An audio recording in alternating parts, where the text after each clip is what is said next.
약속한 성령 간절히 기다리네. 가물어 메마른 땅에 단비를 내리시듯 성령의 단비를 부어 새 생명 주옵소서. 참되신 사랑의 언약 어길 수 있사오랴. 오늘의 흡족한 은혜를 주님 이 나라와 이 민족 위에 슬픔과 시리 위에 주님 부어주시기를 원합니다. 가물어 메마른 땅에 단비를 내리시듯 성령의 단비를 부어 새 생명 주. 다시 한번 마지막으로 가물어 메마른 땅 이 땅에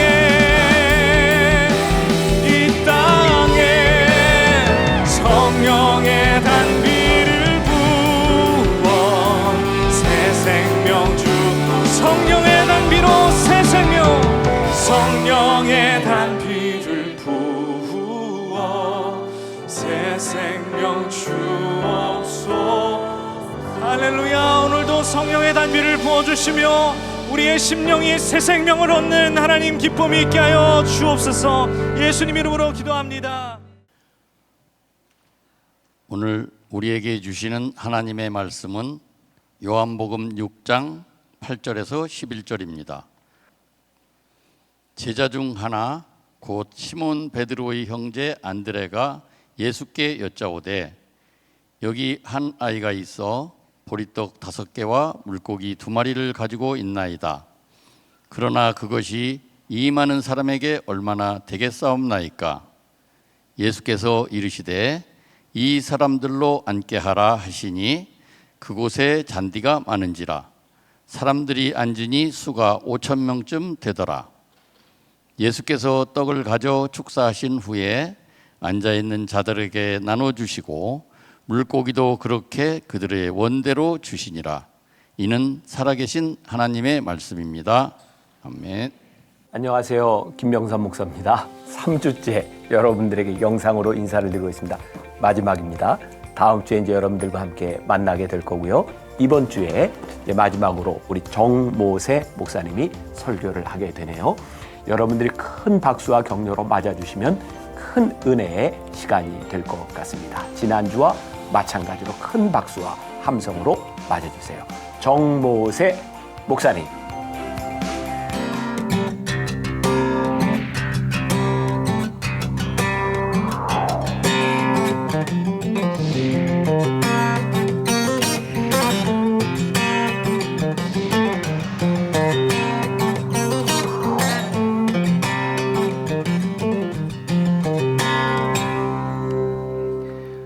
저는 목양국 나무공동체 국장과 자비동산 그리고 수요예배 기획 그리고 M스쿨 하모성 강사로 섬기고 있는 정모세 목사입니다. 하모성이 뭐야? 그렇게 얘기를 하시는 분들이 있는데 하마터면 모를 뻔한 성경 지식이라는 그런 성경 강의거든요. 하모성이. 근데 M스쿨에서 만나교회 M스쿨에서 가장 인기 있는 강의입니다. 네, 그것만 참고로 알고 계시면 될 것 같습니다. 제가 이 강단에 서는 게 참 영광된 자리인데요. 무엇보다 이 설교를 준비할 때 하나님께서 참 많은 은혜를 주세요. 이번에도 이 설교를 준비하면서 큰 은혜를 주셨는데 그 은혜들을 여러분들과 나누는 그런 복되고 좋은 시간들이 되기를 소망합니다. 성경을 이렇게 보시다 보면 그 예수님이 다니신 그 행적들이 그냥 다니신 것은 아니거든요. 예수님께서는 하나님의 때를 기다리셨고 때로는 그 하나님의 시간표를 따라 그 사역의 때 또 하나님의 때를 따라서 메시아임을 드러내시기도 하셨습니다. 오병이어의 사건도 그렇습니다.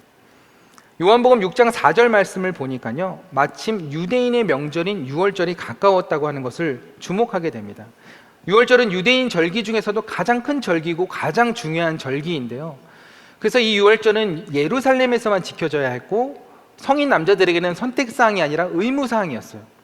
그런데 요한복음 6장에 보면 다소 충격적인 이야기가 나옵니다. 1절 말씀을 보니까요, 그 후에 예수께서 디베라의 갈릴리 바다 건너편으로 가시매라고 기록을 하고 있어요.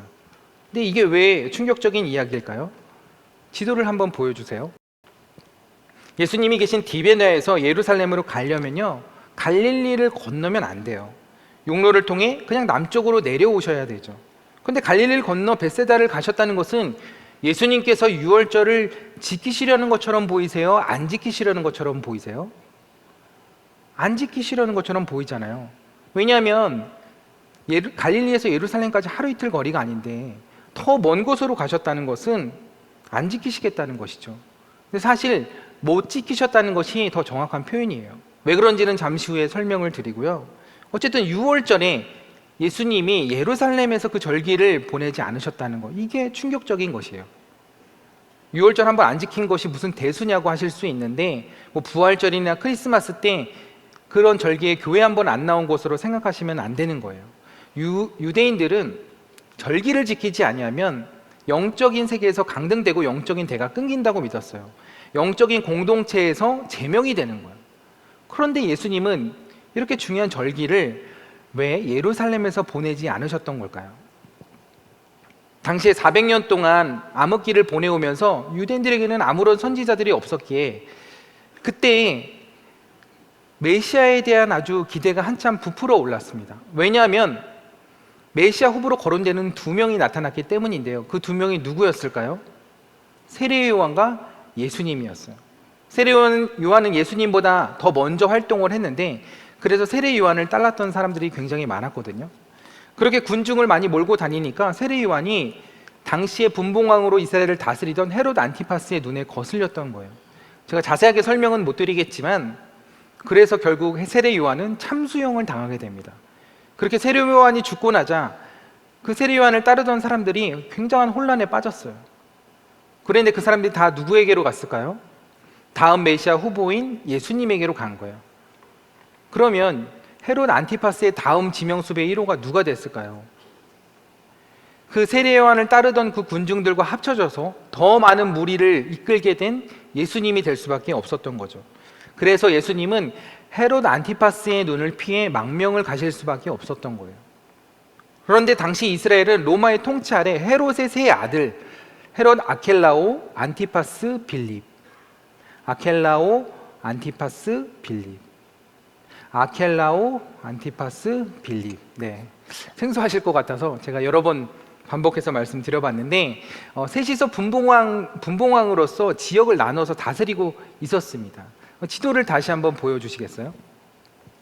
분홍색이 아켈라오, 연두색이 안티파스, 보라색이 빌립이 다스리던 지역이었습니다. 근데 안티파스와 빌립은 복잡한 아내 문제로, 가정사로 인해서 사이가 좋지 않았고, 그래서 서로의 심기를 건드리지 않으려고 서로의 영역에 대해서도 절대 간섭하지 않았습니다. 그래서 예수님이 죽음을 피할 수 있는 방법은 헤롯 안티파스의 눈을 피해 빌립의 영지로 들어가는 것이었어요. 그런데 여기서 중요합니다. 예수님이 정말로 죽음이 두려우셔서 그렇게 피해 가신 걸까요? 여러분, 예수님은 우리를 위해 죽기 위해 이 땅에 오신 분입니다. 죽음의 때를 기다리며 사셨던 분이에요. 그러면 왜 예수님이 그렇게 피해 가셨던 걸까요? 예수님이 벳세다로 가신 이유는 죽음이 두려워서가 아니라 그 죽음의 때를 더 기다리셔야 했기 때문입니다. 그럼 예수님이 기다리셨던 그 죽음의 때가 언제일까요? 2번째 유월절이 아니라 3번째 유월절이었던 거예요. 그래서 여러분들이 요한복음을 읽어가시면서 자세히 한번 보세요. 3번째 유월절이 오기 전까지 예수님이 자주 하시는 말씀이 있으세요. 그것은 내 때가 아직 이르지 아니했다는 것입니다. 여기서 예수님이 말씀하신 내 때는 3번째 마지막 유월절을 이야기하시는 거죠. 그 마지막 유월절이 그 하나님의 구원의 그 성취하실 약속의 말씀이 성취될 때를 이야기하시는 겁니다. 그래서 예수님이 이 땅에 오셔서 그 하나님의 시간표를 따라 철저하게 움직이셨고, 그 때를 따라 사역의 때를 기다리시기도 하고 죽음의 때를 기다리셨다는 것입니다. 우리의 삶 속에도요, 그런 하나님의 구원의 시간표가 저마다 있습니다. 그건 사람마다 다를 수 있고 가정마다 다를 수 있습니다. 그래서 그때가 이를 때까지 우리는 기도가 필요하고요, 그 하나님의 시간표를 우리가 다 할 수 없기 때문에 기도하면서 그 하나님의 시간표를 또 오래 기다려야 하기도 합니다. 그러나 분명한 것은 하나님께서 그 구원의 때를 반드시 오게 하신다는 거예요. 저의 친가는 제 아이들까지 해서 5대째 감리교 집안이거든요. 근데 저희 어머니 외가 쪽은 어머니가 당대에 믿으셨어요. 저희 어머니가 고향이 청주이신데 당시 집이 좀 많이 부자셨던 것 같아요. 그렇다고 뭐 재벌 수준은 아니고 그 동네에서 제일 부유하셨던 것 같아요. 근데 저희 외할머니가 돌아가시니까 외삼촌이 여자 형제들에게는 물어보지 않고 재산을 다 가져가신 거예요. 여자 형제들이 섭섭했을까요? 안 섭섭했을까요? 네. 여자분들만 섭섭하지 이렇게 얘기하시는 것 같은데 섭섭했겠죠. 요즘 부모님 돌아가시면 얼마나 형제들끼리 그 상속 때문에 많이 싸우고 또 갈등이 일어납니까? 평생 보지 않고 등 돌리고 지내는 분들도 있어요. 근데 저희 어머니는 그럼에도 불구하고 명절 때마다 저희 외삼촌을 찾아가신 거예요. 유산을 달라고 찾아가신 건 절대 아니고요. 외삼촌과 그 가족들에게 복음을 전하기 위해서 찾아가신 거예요. 근데 외삼촌이 아무것도 부족해 보이지 않는 그 외삼촌이 그렇게 쉽게 예수를 믿을 것 같지 않아 보이더라고요. 그런데 저는 그 어느 날을 잊을 수가 없습니다. 그렇게 해마다 외삼촌을 찾아갔는데 어느 날 외삼촌이 저희 어머니에게 돈 봉투를 주시는 거예요. 두꺼운 걸로. 얼마였을까요? 여러분들은 그런 게 궁금하시잖아요. 저도 그래요. 네. 근데 여러분들이 상상하시는 것처럼 어마어마하게 많은 돈은 아니었어요. 제가 그때 중학생 때였는데 그때 제가 정말 생생하게 기억했던 것은 그 돈을 받아가지고 차 안에서 올라오시는 길에 그렇게 한없이 우셨던 어머니의 모습이에요. 근데 어머니가 우셨던 것은 그 돈 때문이 아니라요. 외삼촌이 그 돈을 주신 이유 때문이었어요. 사실 저희 어머니가 어릴 때 외할아버지를 일찍 여의고 외삼촌이 아버지와 같은 존재셨거든요. 근데 외삼촌의 구원을 위해서 정말 많이 기도를 하셨어요. 근데 외삼촌이 알코올 중독에, 담배 중독에, 오토바이 사고에 죽을 고비를 정말 많이 넘기셨어요. 그래서 예수님 못 믿고 그렇게 돌아가실까 봐 더 간절히 기도를 하셨던 것 같아요. 근데 그 어느 날 그 외삼촌에게 구원의 시간표, 구원의 때가 이른 거예요. 그렇게 복음이 해마다 차차 조금씩 들어가고 하나님의 그 사랑에 스며들더니 어느 날 외삼촌의 마음의 문이 열린 것입니다. 그리고 그 어느 날 외삼촌이 60인생 처음으로 예수님을 믿겠다고 그렇게 이야기하신 거예요. 그래서 그날 예수님을 마음에 영접하셨어요. 그리고 나서 나 예수 믿고 구원받게 해줘서 고맙다고 그 돈을 주신 거예요. 근데 그때 저희 부모님이 늦게 목회 부르심을 받고, 원래 공직에 계셨는데 두 분 다 늦게 부르심을 받고 교회 개척을 하기에 앞서서 동남아로 한 달간 선교를 가시려고 계획하던 중이셨어요. 근데 두 분이 한 달 동안 있으셔야 되니까 그 경비가 만만치가 않았거든요. 근데 그때 외삼촌이 주신 그 돈이 딱 필요한 그 액수였어요. 저희 어머니가 그때 하신 말씀이 예전에는 좀 섭섭했는데 지금은 전혀 섭섭한 게 없다고 그렇게 말씀하셨어요. 외가를 구원해 주시고 선교비까지 선물로 받으니까 그게 너무 감사하다는 거예요. 그러니까 그게 뭘 받아서 감사하다기보다는요, 목회를 앞두시고 하나님께서 지금도 우리와 함께 하시고 하나님께서 지금도 일하시고 하나님께서 우리의 기도에 응답하신다는 거, 목회를 앞두고 이거를 알게 하시고 경험하게 하신 게 너무나 감사하다는 거예요. 그건 돈으로 따질 수 없는 기쁨이었고, 그래서 그게 감격이 돼서 저희 어머니가 차 안에서 그렇게 펑펑 우셨던 거예요. 그렇습니다. 하나님이 우리와 함께 하신다는 것, 하나님께서 여전히 우리의 삶 가운데 일하시고 응답하신다는 것, 그것을 알게 되는 것보다 더 기쁜 일이 있을까요? 그 외가의 그 30년의 구원의 여정, 그 과정들을 제가 보면서요, 제 마음에 한 말씀이 확신으로, 그리고 잊혀지지 않는 말씀으로 다가왔습니다. 주 예수를 믿으라. 그리하면 너와 내 집이 구원을 얻으리라. 너와 내 집이 구원을 얻으리라. 너만이 아니라 내 가족도, 내 가정도, 내 가문도 구원을 얻으리라. 믿으십니까? 혹시 배우자를 위해서, 또 부모님을 위해서, 자녀의 구원을 위해서 기도하시는 분들 있으신가요? 그런 모든 분들에게 이 말씀이 하나님의 때에 반드시 이루어질 응답의 말씀이 되시기를 축복합니다. 때로는 기도하면서 포기하고 싶은 마음이 있을 수 있어요. 안 된다는 생각이 들 때도 있어요. 그런데 여러분, 우리의 뜻대로 안 되는 그 시간 속에 오히려 하나님의 은혜가 있습니다. 오히려 그 속에 하나님의 일하심이 있습니다. 어느 날은 한 남자 집사님이 저를 찾아오셨는데요. 그 집사님도 굉장히 심한 우울증에 있으셨어요. 몇 년 전에 교통사고로 머리를 이렇게 수술하셨는데 2년 동안 재활 치료를 받으셨거든요. 근데 무슨 이유에서인지 치료를 받는 동안에 가족들이 말도 없이 집을 이사하고 연락을 끊은 거예요. 그래서 그렇게 홀로 남겨지시게 됐는데 너무나 마음이 많이 힘드셨던 것 같아요. 그래서 우리 집사님을 위해서 제가 1년을 넘게 기도해 드렸어요. 근데 올해 1월에 신방을 갔을 때만 해도 너무 힘들어 하셨어요. 그래서 죽고 싶다고, 자살하고 싶다고, 이 말이 일버릇처럼 그렇게 계속 힘들다고 이야기를 하셨어요. 교회에 나오시는데 여전히 얼굴이 어둡고 힘들어 보이셔서 제가 걱정이 많이 됐거든요. 그런데 어느 날 보니까 완전히 얼굴빛이 달라지신 거예요. 근데 이유가 있습니다. 연초에 그때 신방했을 때 성경을 보니까, 그 집에 가니까 성경을 펴놓고 읽으시면서 필사를 하시더라고요. 그렇게 말씀을 읽고 필사하시면서 점점 회복이 되시는 거예요. 그리고 1:1 양육을 받으면서 정말 많이 좋아지셨어요. 여러분, 이게 복음의 능력이고 말씀의 능력인 줄 믿습니다. 그 안에 계신 예수님께서 생명이 되시고 능력이 되시기에 우리의 삶을, 우리의 몸을 회복시켜 주시는 줄 믿습니다. 올해 그런 간증들이 있으신 분들이 많이 있으실 거라고 생각이 듭니다. 여러분, 기도와 말씀이 우리의 삶을 고치고 회복시키시는 줄 믿습니다. 저는 그래서 정말 감사한 것이 작년과 올해 그렇게 기도와 말씀으로 하루를 살 수 있었던 것이 정말 감사한 것 같아요. 작년에는 프레이온 365, 올해는 바이블 365. 그렇게 기도와 말씀 속에서 살아갔던 것, 이 코로나 시기를 지나왔던 것, 그게 우리에게 큰 복이었더라고요. 말씀과 기도는 우리의 삶의 한계를 마주할 때마다, 그래서 우리가 바라보아야 할 것, 우리가 의지해야 할 것을 알게 해줍니다. 오늘 오병이의 사건도 그런데요, 아무것도 의지할 것 없고 아무것도 없는 그 한계의 상황 속에서 우리가 누구를 바라보아야 하냐?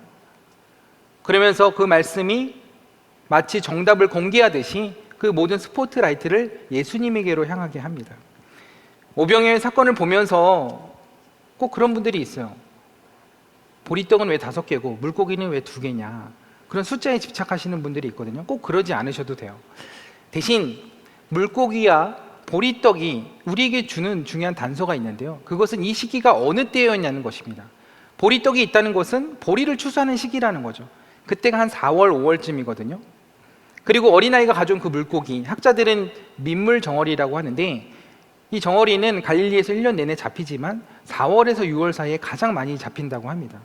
그래서 유대인들은 그 음식만 봐도 그때가 어느 시즌인지를 어느 정도 대충 알 수 있어요. 그래서 보리떡과 물고기 하면 4월과 5월, 6월절과 가까운 시기구나 라는 것을 알 수 있는 것입니다. 그러면 이 6월절이라는 시간적 배경이 무엇을 이야기하려는 것일까요? 첫째는 6월절이 바로 하나님의 구원의 시간표라는 것을 이야기하고요, 두 번째, 6월절의 진짜 주인공, 그 주인공이 바로 구약에서부터 예언되어 왔던, 절기의 시간표를 따라 예언되었던 그 메시아가 바로 예수님이다라는 것을 이야기하고 싶은 겁니다. 근데 흥미로운 사실 한 가지 더 알려드릴까요? 그것은 오병이어의 사건이 행해진 이 장소에 대한 표현입니다. 말씀을 한번 보여주시겠어요? 마태복음과 마가복음을 보면요, 이곳을 빈들이라고 표현을 하고 있어요. 빈들은 헬라어로 에레모스라고 하고 히브리어로는 샤멤이라고 하거든요. 말 그대로 광야와 같이 황폐하고 황량한 장소를 이야기합니다. 근데 오병이어를 행하신 베세다는 그런 빈들과는 전혀 어울리지 않는 곳이었어요. 왜냐하면 베세다는 고기 잡는 동네라는 뜻이고, 갈릴리에서 가버나움과 함께 어장이 가장 풍성하기로 손꼽히는 그런 어촌 동네였기 때문입니다. 그래서 요한복음 6장 10절에 오늘 우리가 읽은 그 말씀을 보면요, 그곳에 잔디가 많았다고 이야기를 하는 거예요. 갈릴리 지형을 알거나 가본 사람들이라면 절대 이곳을 빈들이나 광야라고 이야기하지 않았을 거예요. 그럼에도 불구하고 복음서 저자들이 이곳을 빈들이라고 이야기한 것은 이 오병이어의 기적이 광야의 출애굽 사건과 연결되기 때문에 그래요. 그리고 그것을 연결해주는 매개체가 바로 6월절이라는 것이죠. 여러분, 6월절은 출애굽을 회상하고 기억하는 절기입니다. 그래서 유대인들은 6월절이 되면 그 당일에 3번의 희생제사를 드리고, 그날부터 해서 그 다음 날까지 밤이 새도록 하나님께서 애굽과 광야에서 보여주셨던 그 기적의 사건들을 노래하면서, 이야기하면서 축제처럼 보내는 그 절기가 바로 유월절인 거예요. 그런데 놀라운 사실은 그들이 그렇게 밤새 축제처럼 즐겼던 그 출애굽의 사건, 즉 광야에서 만나로 먹여주신 놀라운 기적의 은혜가 예루살렘이 아니라 이 벳세다 평원에서 실제로 베풀어지고 있었다는 겁니다. 그래서 유월절이라는 시간, 빈들이라는 이미지, 이것이 출애굽 사건과 오병이어의 사건을 연결해주고 있는 거예요. 결국 예수님이 바로 광야에서 만나를 먹이신 그 기적을 베풀어 주신 그 하나님이시며, 그 하나님이 성육신하여 이 땅에 오셔서 메시아 되심을 드러내신 그 사건, 그것이 바로 오병이어 사건이라는 거예요. 요한복음 6장에 보면 뒷부분을 보면요, 예수님께서 당신이 생명의 떡이심을 선포하시면서 너희 조상들은 광야에서 만나를 먹어도 죽었지만 내가 주는 떡을 먹으면 영원히 죽지 않을 것이라고 말씀을 하셨습니다. 공관복음의 저자들은 만나의 기적을 베풀어 주신 이 광야의 사건이 그곳에서도 예수님을 통해 재현되고 있었기 때문에 비록 그것이 풍성한 곳이었지만 빈들이라고 이야기를 한 거예요. 그런데 한편으로는요, 그곳에 있는 사람들, 그곳에 모인 사람들의 마음은 빈들이었을지도 모르겠다는 생각이 들었습니다. 왜냐하면 그 사람들은 예루살렘에서 절기를 지키지 못하는 사람들이었기 때문이에요. 절기를 지키지 못한다는 것은 예수님처럼 특별한 사연이나 사정이 있는 사람들을 이야기하는 것이죠. 그래서 유월절을 못 지키는 것은 슬픔이고 아픔이고 서러움이었어요. 그들에게 단순히 그들이 따르던 세례 요한만 사라진 것이 아니에요. 그들의 삶 속에 모든 기대와 소망이 사라진 것입니다. 그런 의미에서 그들이 있었던 곳은 어쩌면 빈들이 맞을지도 모릅니다. 여러분, 빈들이 그런 곳이에요. 내 기대와 소망이 전부 사라진 곳. 어쩌면 우리를 하나님께서 그런 빈들에 머물게 하시는 이유는 우리의 힘을 빼려고 하시는 것인지도 모르겠어요. 어쩌면 우리를 그런 한계 상황으로 몰고 가시는 이유는 우리가 그곳에서 오직 하나님의 은혜를 붙들고 또 하나님의 은혜를 경험하게 하시려는 것인지 모르겠어요. 그러니 여러분, 빈들에서 너무 애쓰지 마세요. 빈들에서 너무 힘들어하지 마세요. 차라리 다 내려놓으세요. 그리고 그 공허한 빈들에서 조용히 하나님을 불러보시기 바랍니다. 그러면 분주함 속에 그동안 들리지 않았던 하나님의 음성이 들리고요, 그 치열함 속에 살았던 그 삶 속에서 보이지 않았던 하나님의 구름 기둥과 불 기둥이 보이게 될 줄 믿습니다. 지난 9월에 토요 예배 그 안내를 서고 있는데 어떤 남자분이 찾아오셨어요. 근데 보니까 저는 처음 보는 분이었고 교인은 아니셨어요. 근데 알고 보니까 저희 동산에 리더로 잘 섬기고 계시는 권사님의 남편분이시더라고요. 근데 제가 자비동산에 8년이 있었거든요. 근데 그분을 처음 배웠어요. 뭐 등록도 안 하셨고 나오지 않으셨으니까 당연히 몰랐겠죠. 그래서 어쩐 일이냐고 했는데 기도를 받고 싶어서 오셨다는 거예요. 토요일 오후에 이렇게 탄천길을 걷고 있는데 만나교회가 보여서 무작정 왔고 기도를 받기 위해 오셨다는 거예요. 그래서 어떻게 기도해 드릴까요? 했더니 자기가 참 가족들에게 잘못한 것이 많고 그래서 회개하고 자기가 다시 믿음 생활을 하고 싶어서 왔는데 자기를 위해서 좀 기도해 달라고 하시는 거예요. 그래서 뭐 자세한 사연도 모르고 그냥 기도를 해드렸어요. 근데 기도해 드리는데 이분이 하염없이 우시는 거예요. 그래서 제가 뭐 물어보지는 않았고 이분에게 빈들에서 하나님의 은혜를 경험할 때가 왔다는 확신이 들었습니다. 그래서 오늘은 토요 예배를 드리시고 다음 주에 예배 1시간 전에 저를 미리 만나면 좋을 것 같다고 그렇게 말씀을 드렸어요. 그래서 한 주가 지나서 그분을 소그룹실에서 만나서 제가 복음을 쭉 전해드렸어요. 원래 인간은 하나님과 함께 살도록 창조되었고 하나님과 함께 살 때 가장 행복한 존재로 만들어졌습니다. 근데 우리 인간이 하나님을 떠나면서 우리 인생의 모든 불행이 시작되었어요. 그래서 우리가 하나님을 다시 만나야 하는데 다시 만나고 싶어도 만날 수가 없어요. 왜냐하면 우리 안에 죄가 있기 때문입니다. 하나님은 죄와 공존하실 수 없고 죄를 지은 자와 함께 하실 수 없기 때문이에요. 그래서 우리가 아직 죄인 되었을 때 하나님께서 이 땅에 인간의 몸을 입고 오셔서 우리의 모든 죄의 짐을 짊어지시고 십자가에서 죽으심으로 말미암아 모든 죄의 문제를 해결하셨습니다. 그분이 바로 예수님이에요. 그래서 오늘 하나님 만나는 길 대신 그 예수님을 믿으시면, 예수님을 마음에 영접하시면 하나님을 다시 만날 수 있습니다. 제가 지금 짧게 요약해서 그렇죠. 1시간 정도를 제가 쭉 이렇게 설명해 드리는데, 그 A4 용지 묶음을 이렇게 들고 다니시면서 성경을 거기다가 이렇게 적으신다고 하더라고요. 그래서 거기다가 제가 전하는 그 복음을 한자도 빠짐없이 다 이렇게 적으시더라고요. 그래서 제가 복음을 다 전해드린 후에 이렇게 말씀드렸어요. 요한복음 1장 12절에 영접하는 자 곧 그 이름을 믿는 자들에게는 하나님의 자녀가 되는 권세를 주신다고 했고요. 로마서 10장 10절에 마음으로 믿어 이르고 입으로 신하여 구원에 이른다고 했는데, 이 시간 그 마음으로 믿어 의에 이르시고 입으로 고백해서 예수님을 영접하겠냐고 권면을 드렸더니 그렇게 하겠대요. 그래서 저를 따라서 영접 기도를 따라서 하는데요, 그 글씨를 빼곡히 적었던 그 위로 눈물이 툭툭 떨어지면서 그 글씨가 다 번지는 거예요. 여러분, 예수님이 영접할 때 어떤 변화가 일어난지 아세요? 저는 예수님이 영접 기도할 때 저는 눈을 감지 않고 제 기도를 따라하는 그분의 얼굴을 봅니다. 근데요, 얼굴빛이 달라집니다. 그 얼굴 속에 어둠이 거쳐가는 게 보여요. 근데 이 성도님에게도 그랬어요. 그래서 그렇게 진심으로 예수님을 영접한 다음에 제가 선물을 하나 드렸거든요. 무슨 선물을 드렸을까요? 변화산 코인을 드렸습니다. 갑자기 하나님이 그런 마음을 주셨어요. 변화산 코인을 주면 좋겠다. 여러분, 지난번 변화산 주제가 뭔지 아세요? 네, 이게 은혜예요, 사실은. 네. 내년에 한 번 더 해도 될 것 같아, 이 주제로. 지난번 주제가 나는 그리스도인입니다 였습니다. 저는 그날 성도님이 예수님을 믿을 것이라는 확신이 있었어요. 그리고 그날 믿지 않으시더라도 그 마음 가운데 예수님이 찾아가 주셔서 하나님 만나게 되실 것이라는 그런 믿음이 있었어요. 그래서 이 코인을 선물로 주라는 그 마음을 하나님이 주셨어요. 근데 그때가 마침 변화산 코인이 발행되는 날이었어요. 그래서 교육국 목사님을 찾아가서 전도용으로 쓸 테니까 하나만 달라고 해서, 그래서 그걸 미리 챙겨간 거예요.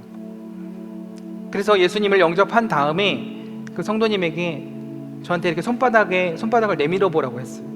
그리고 그 코인을 손바닥 위에 올려놓았습니다. 그리고 이렇게 얘기했습니다. 성도님, 이 코인이 오늘 하나님께서 우리 성도님에게 선물로 주신 생명이라고 해볼게요. 그리고 나서 제가 그분의 손을 덮고 꽉 잡았습니다. 제가 덮은 이 손은 저의 손이 아니고요, 오늘 성도님의 손을 잡으신 주님의 손이에요. 주님께서 성도님의 손을 이렇게 꽉 잡으셨어요. 그리고 이 손을 절대로 놓지 않으실 거예요. 그러기에 이 안에 있는 코인, 이 안에 있는 생명, 그 누구도 뺏어가지 못할 거예요. 영원토록 이 생명을 지키시고 생명 되신 주님이 우리 성도님과 함께 하실 거예요. 요한일서 5장 11절, 또 증거는 이것이니 하나님이 우리에게 영생을 주신 것과 이 생명이 그의 아들 안에 있는 그것이니라. 아들이 있는 자에게는 생명이 있고 하나님의 아들이 없는 자에게는 생명이 없느니라. 오늘 생명이 되신 예수님을 영접하신 것을 축하드립니다. 이 생명 되신 예수님께서 우리 성도님과 언제나 함께 하실 거예요. 그래서 그분의 이름이 임마누엘이에요. 하나님이 우리와 함께 계시다. 그렇게 말씀을 드리는데요, 그때까지도 그 성도님의 눈에서 눈물이 멈추지를 않는 거예요. 제가 그 성도님의 속사정에 대한 이야기는 아직도 다 듣지 못했어요. 근데 상황을 보니까 술 때문인 것 같더라고요. 술 때문에 그렇게 오랜 시간 동안 가족들을 힘들게 하셨던 것 같아요. 그래서 견디다 못해서 아내 권사님과 자녀들이 집을 나가버린 거예요. 그렇게 홀로 남겨졌는데 그 홀로 남겨진 그 빈들이 너무나 공허하고 두려우셨던 것 같아요. 사랑하는 여러분, 그때가 하나님의 시간표였던 거예요. 홀로 남겨지고 무기력과 한계가 찾아온 그때가 하나님의 은혜를 경험할 수 있는 때예요. 그때가 하나님의 일하심을 볼 수 있는 때예요. 그때가 오병이의 기적의 맛을 볼 수 있는 때인 거예요. 사랑하는 여러분, 여러분들의 삶이 여전히 빈들로 보이시나요? 이곳에 많은 분들이 계시죠? 그럼에도 불구하고 이곳이 외롭고 허전한 빈들로 느껴지시는 분들이 있으신가요? 그곳에서 하나님을 보지 못한다면 그곳만큼 비참한 곳이 없을 거예요. 그러나 그곳에서 하나님을 바라볼 수 있다면 그곳은 하나님의 놀라운 가장 큰 은혜와 기적을 볼 수 있는 곳임을 믿으시기 바랍니다. 여러분, 하나님의 은혜가 얼마나 풍성한지 아세요? 하나님의 은혜로 채워지지 않는 곳이 없습니다.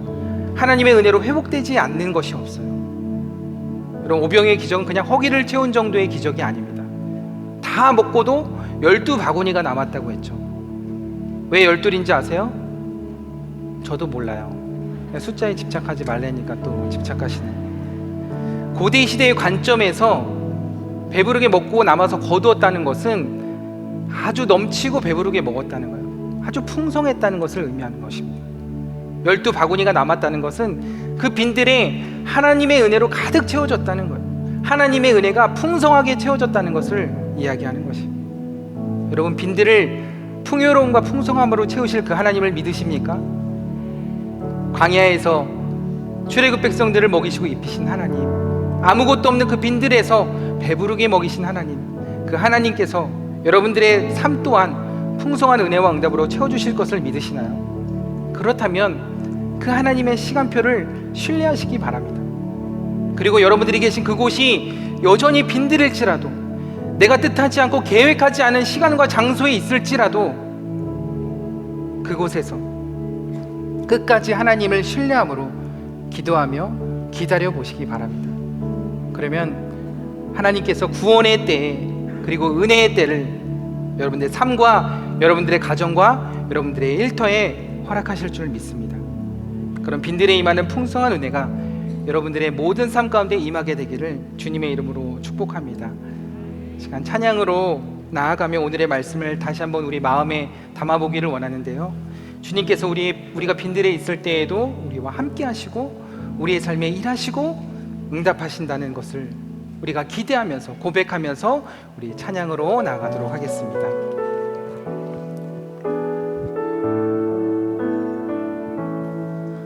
날이 저물어 갈 때, 빈들에서 걸을 때, 그때가 하나님의 때,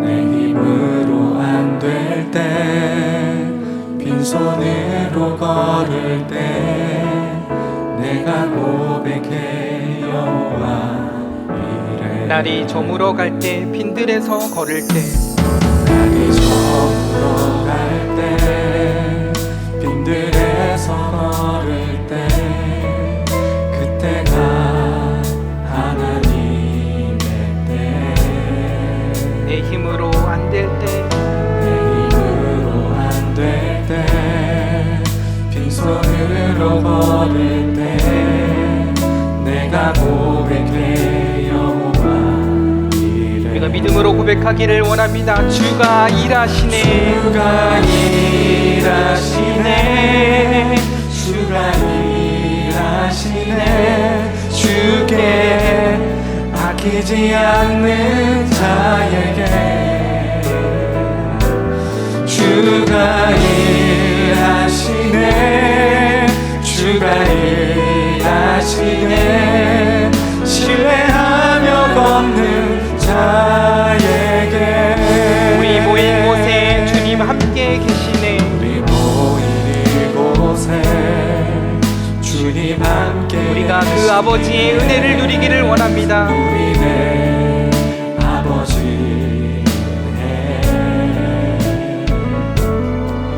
적은 떡과 물고기 내 모든 걸 드릴 때 모두 고백해 여호와. 믿음으로 고백합니다. 주가 일하시네, 주가 일하시네, 주가 일하시네, 주께 아끼지 않는 자에게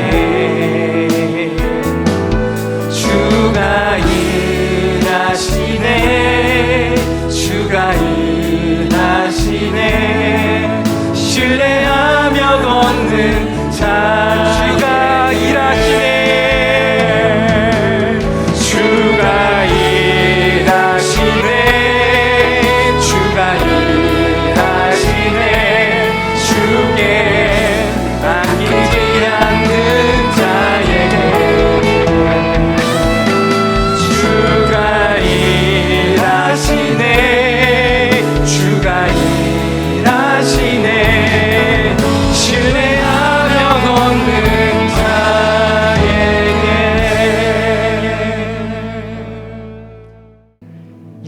우리 주 예수 그리스도의 십자가의 은혜와 아들을 내어주시기까지 우리를 사랑하신 하나님 아버지의 극진하신 사랑과 성령님의 내주 교통 감동 감화하심이 빈들에서도 하나님의 은혜를 풍성한 채우심과 응답으로 구하며 기대하며 기도하고 기다리는 예배하는 모든 성도들의 머리 위에 이제로부터 영원까지 함께 하시기를 간절히 축원하옵나이다. 아멘.